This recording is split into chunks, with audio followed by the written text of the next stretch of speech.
Hi, hello, welcome to my page. Let's grow together with knowledge. ఈరోజు మనం ఈ candle మేకింగ్లో last టైప్లోకి వచ్చాము, అదే కోకోనట్ వ్యాక్స్. కోకోనట్ అనేది మనం జనరల్గా మన డైలీ లైఫ్లో చూస్తున్నది.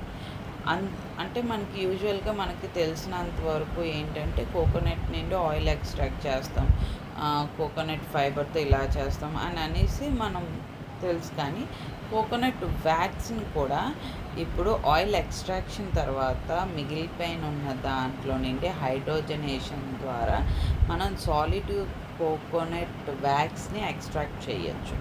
ఇది new. And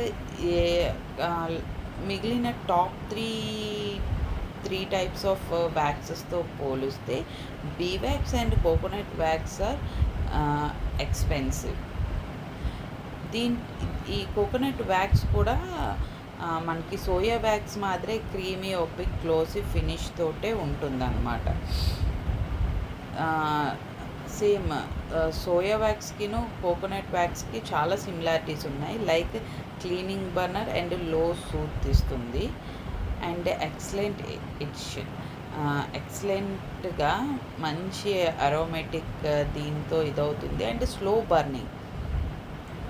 and one more thing ఏంటంటే it's an a natural resource and it can be good for health also. ఎందుకంటే న్యాచురల్ అరోమా అనేది ఇస్తుంది, ఆ జెంటిల్నెస్, ఆ ఫ్రాగ్రెన్స్ అవన్నీను. And lower melting point. మనం ఇప్పుడు వరకు హై మెల్టింగ్ పాయింట్ అనేదే చూసాం. లైక్ సోయా వ్యాక్స్కైనా ఒక minimal melting point compare to top 4 types of ఇప్పటి వరకు నేర్చుకునే 4 టైప్స్ ఆఫ్ వ్యాక్సెస్తో కంపేర్ చేస్తే దీనికి చాలా లోవర్ మెల్టింగ్ పాయింట్ ఉందన్నమాట. అంటే ఆ హీట్ చేసేటప్పుడే మనకి ఆ సెంటెడ్ త్రో అనేది బాగా చేస్తుంది. అండ్ సేమ్ ఇది కూడా సాఫ్ట్ టెక్స్చర్తో, క్రీమీ అండ్ వైట్ టెక్స్చర్తో ఉంటుంది.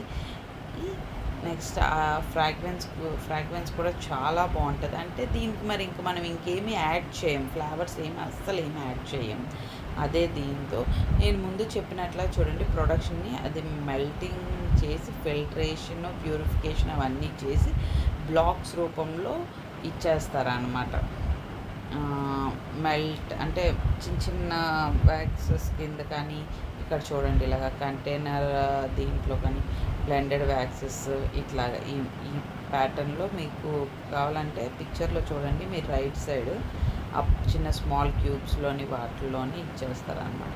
మనం మెల్ట్ చేసిన దాన్ని ఇలా కంటైనర్స్లోకి ఇలా డైరెక్ట్గా వేసుకొని విక్ పెట్టేసుకోవడమే, అంతే. దీనికి ఇంకేం మనం ఏమి ఇచ్చేయం. కాకపోతే ఏంటంటే మనం సెంటెడ్ క్యాండిల్స్ అవి రెడీ చేసినప్పుడు మాత్రం బీ వ్యాక్స్కి ఎంత రేషియోలో కలుపుతామో సేమ్ కోకోనట్ వ్యాక్స్ కూడా సోయా వ్యాక్స్ అనేది కొంచెం అనేది ఖచ్చితంగా కలిపి తీరుతాం. ఓకేనా? కామన్ అప్లికేషన్స్ వచ్చినప్పటికీ చిన్న మనం ట్రావెల్కి యూజ్ చేస్తాం కదా టీన్స్, అందులో కూడా ఈ క్యాండిల్ని ఇచ్చేయచ్చు. పిల్లర్ క్యాండిల్స్ కింద కూడా యూజ్ చేస్తాం. And at the same time decorative purposes కింద కూడా యూజ్ చేస్తాం ఈ క్యాండిల్ని. కానీ ఈ పిల్లర్ క్యాండిల్ కానీ డెకరేటివ్ దీనికి కానీ ఖచ్చితంగా మనం సోయా వ్యాక్స్ని కొంత పర్సంటేజ్లో యాడ్ చేసి తీరాలి. నేను మేకింగ్ ప్రాసెస్ చెప్పేటప్పుడు మీకు క్లియర్గా చెప్తాను, చూపిస్తాను ఎంత పర్సంటేజ్లో యాడ్ చేయాలి, ఎంత దీంట్లో యాడ్ చేయాలి, ఎలాగ మనం తయారు చేయాలి అనేది నేను ఫర్దర్ వీడియోస్లో మీకు క్లియర్గా ఎక్స్ప్లెయిన్ చేస్తాను. ఓకేనా? మీకు ఇంకేమైనా డౌట్స్ ఏమైనా ఉంటే ప్లీజ్ కామెంట్ చేయండి.